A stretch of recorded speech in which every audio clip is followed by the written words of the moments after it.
Good morning, everybody. Thank you for joining us on this windy, brisk January 14th Sunday morning. Hope you're cozy where you're at, and we appreciate you tuning in. Want to remind everybody before we get started, tomorrow is Martin Luther King Day, and just share with you that Martin Luther King lived an extraordinary life. He, at 33, he was pressing the case of civil rights along with President John Kennedy.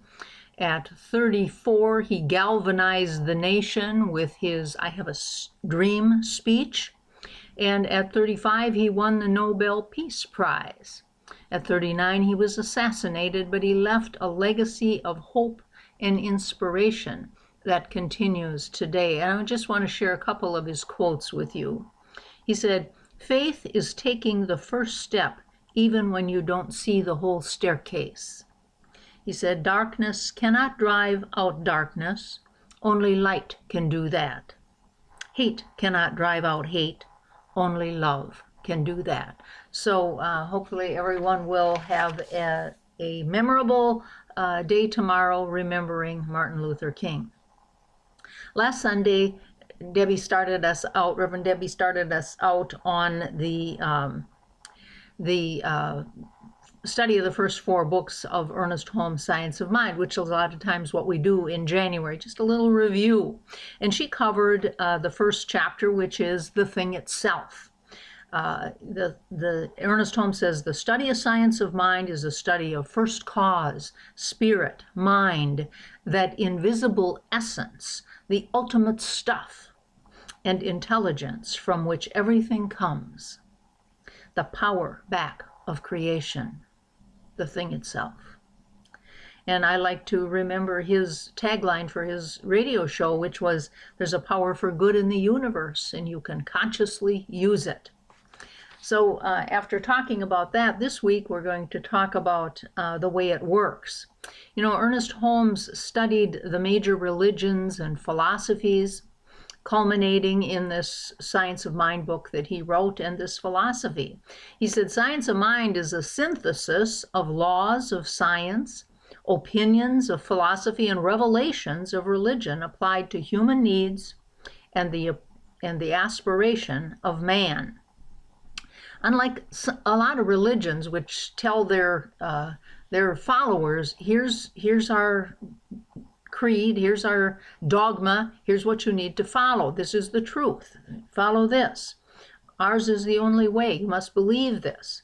Ernest Holmes, on the other hand, encouraged being open at the top. Don't stop learning and growing. So today we're talking about the way it works, and simply put, it works through its creation, through cause and effect, through each of us. Our thoughts and beliefs are creative. That's why we need to keep watch on our thoughts and keep them positive and constructive. And this spirit working through us is meaningful only when we recognize its power and begin to consciously use it for our good, use it intentionally. Think of the difference between simply strewing some seeds around and intentionally considering what seed to plant. You know, are we going to just strew them around? Do they land in the water? Do they land on a rock? Whatever. Or do we intentionally say, okay, here's some fertile soil. I'm going to plant the seed that I desire, whether it's a corn seed or a radish seed. This is what I desire, and plant it purposefully and tend to it. And if by tending to it, by watering them with positive thoughts and visualizing the results, that's what we can do. No angst, no worry, just knowing the good that is to come. Opening up to the good which is at hand. So how much good are we willing to accept? It's entirely a question of our own receptivity. Debbie talked about this a little bit last week. That's why in considering abundance, and I know many of us at one time or another, perhaps many of us right now in this moment, are concerned about our financial well-being. So consider your own receptivity. For many of us, it seems like a good idea to say, instead of saying, okay, I'm going to visualize in my checkbook next week $1 million. Maybe it's better to say something like, I'm open to abundance in my life. I declare that I'm at peace with knowing my financial well-being is at hand. Say those things that you can really know that you can receive, that you can believe. Start that way. $1 million is not out of sight, and yet let's start with what we can truly believe. And just visualize yourself accepting a new job, or making the first payment on something, or having something paid off finally, or having the ability to pay for something in cash that you saved for a long time. How about writing the largest tithe check that you've ever written? Visualize these things. Sharing the news about your abundance with somebody who will celebrate it with you. Don't share it with just anybody. Share it with somebody that you know will celebrate with you. Or reaching out to somebody that has a need. Visualize this. This is how you tend your garden. And I wish we had my circle. The circle I like to use is our teaching circle. And at the top of this circle is the section we call our consciousness. This is the seed. This is where we make our choices, choose our intentions. And so the consciousness speaks, top part of that circle, and that seed thought goes into the middle part, which is the law. In the top part, consciousness is the master. The middle part is the law. That's the servant. We speak our word. The law carries it out for us. We declare the what. The law determines how it's to be done. You don't have to spend time on figuring out every little thing. The law will take care of that. It's like the farmer plants his seed and the soil obeys. In Holmes' book, in this chapter on page 88, he says, 38, he says, the sum total of all our thought, will, purpose, and belief creates a tendency in this law that causes it to react to us according to the sum total of our belief. So it's very important that as we speak our word, that we can really believe it, that we can accept that this is the truth. And sometimes we misuse this law. Our thoughts have power, and sometimes they're misused. So all the conditions that we see, these things that we call deplorable, the conditions from which we suffer, maybe some of our thinking has brought some of that about. God doesn't punish us. We bring about that outpicturing. Circle, our top part is our seed thought, the middle part is the law, and the bottom part is the outpicturing. This is how your life works. And in the book of Job, Job says, what I feared has come upon me. What I dreaded has happened to me. Well, yeah, that's the way it works, Job. And I remember years ago, a friend of mine who told me, every day I worry that one of my children is going to die before I do. Don't do that. That is such an unhealthy thing to do. There's a power in the universe for us to use for our good, and we can consciously use it. I encouraged her to say an affirmation that her children were happy and well, and that she had a good relationship with them. So we have power up here, and we simply need to use it in a way that is in accordance with what we really want. You know, there's always going to be those weeds that pop up. We call that the race consciousness. There's stuff in our garden that we didn't plant, those weeds that come up, but we can reject them, renounce them. We can rebuff them, cast them aside, pull them out, get rid of them. That's for us to do. That's how we tend our garden too. Emma Curtis Hopkins says, there is good for you and you ought to have it, and that is the truth. So just to review, there's one power in the universe, that is the thing itself. Ernest Holmes called it the stuff. And today, talking about the way it works through its creation, through the creative process that we talked about, this circle that we speak our word into the law, and then there's the outcome.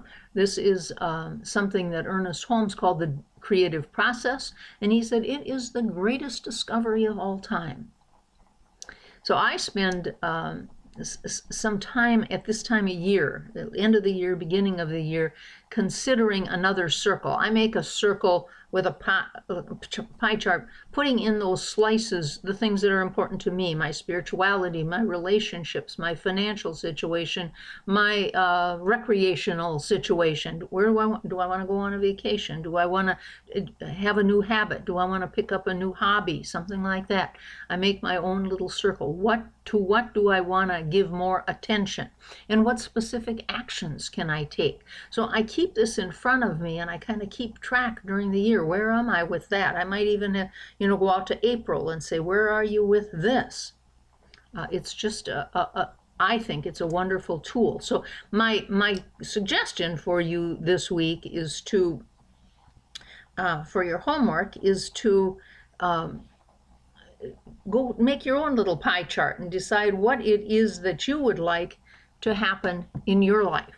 Where do you want to work on? Which one of those little slices is important to you, and work on them. Do a spiritual mind treatment around the thing that you really want to see happen in your life.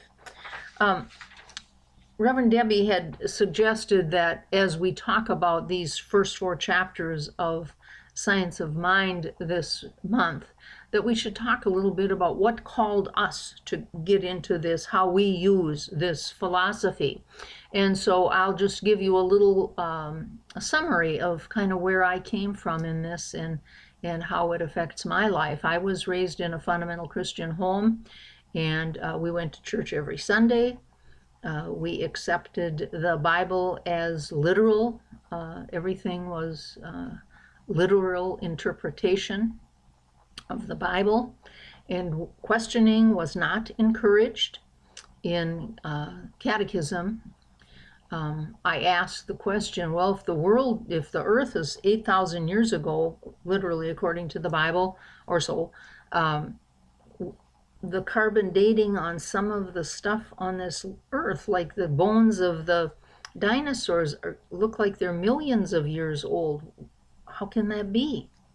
And the answer I got was that perhaps God had a sense of humor and made the bones to look that old. And yeah, well, that happened when I was a teenager. But then as I was a little older and I came to the Twin Cities, I had a couple kids, and I was taking a class from a minister in again, a very fundamental church.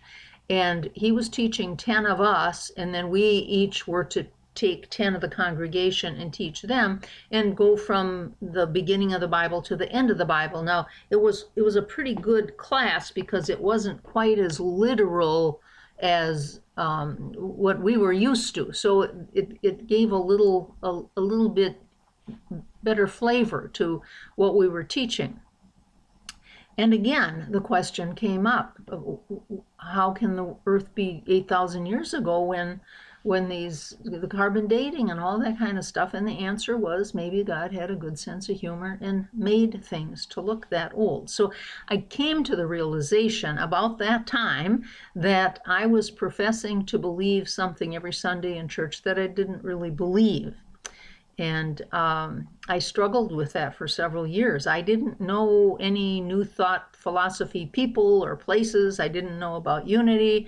I didn't have any New Thought friends. That wasn't in my universe at the time. And then one day at the brokerage firm where I worked, we were attending a seminar from a guy from Denver. He was telling us how to sell oil and gas programs, and at the end of the seminar, he holds up the Science of Mind magazine, and he says, I don't want to preach to you, but this really helped me in setting goals and staying positive. And so in the room we were in, I was with Dee Ray, and there were 2 women among, 25 men or something like that. She and I were the ones that bit on this, and we have been active in Science of Mind ever since. I went on to study and got my practitioner license, and then began to study for the ministry. And so the way it works for me, as I said, I make that little pie chart at the end of the year, look at it and divide it up into those sections. That helps me. That's the way it works for me, to help me remember what's important for me to work on.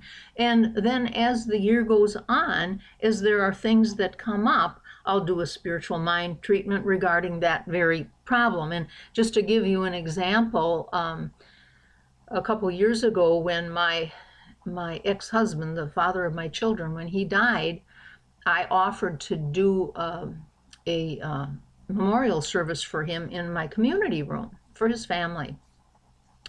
And what I didn't realize is I thought people would I would get a little help with figuring out how to feed these people, because some of them came from a ways away. You can't just give them a cup of coffee. And that does not seem to be my forte. So I was losing a little sleep over that. And I did a spiritual mind treatment. I still have it to remind me of how this works. So did a spiritual mind treatment of my being at ease with this and the perfect resolution coming forth. Well, the perfect resolution happened to be Dee Dee Erickson. I was talking to her about it. She said, well, I'll help you with that. Well, she took the bull by the horns. She organized the food. She came to the service. She greeted people. She ran up and down to get stuff from my apartment. She was just wonderful. She was a perfect answer to that spiritual mind treatment. Another thing that I run into during the year, there's a particular person that kind of triggers me sometimes. And I did a spiritual mind treatment around that, so that when I know I'm going to see her, I can do this spiritual mind treatment and know that I can let it go. Nothing, no one can steal my joy. And it's just helpful to have these spiritual mind treatments, or create one around any particular situation about which I'm concerned. So I want to leave you with some words from Mike Dooley.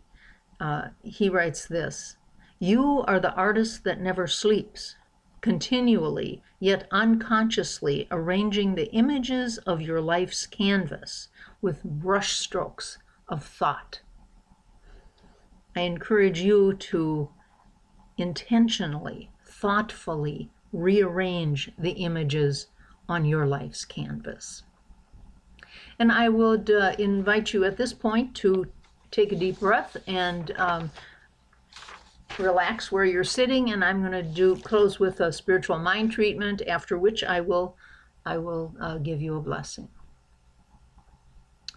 Let's just take a deep breath. And I know there is but one power in the universe, and that power is the thing itself. It is first cause, creator, peace, love, joy. It's all good. And I know that that very power, that very creative power, experiences life in, through, and as its creation, in, through, and as me, everyone and everything. So with that power within, I speak these words. I now open my heart, and I'm receptive to the good that's so readily available to me. I now use the practice of visualization to see and feel the desired results. I remember that my consciousness is the master, and the law is the servant that does the work. I provide the what. This is what I want. The law provides the how. In gratitude that this is the way it works, I release these words to the law for perfect manifestation, and so it is. And I would leave you with this blessing. May you be at peace. May you know the beauty of your own true nature. May your heart be open. May you be healed. May you be blessed. Namaste.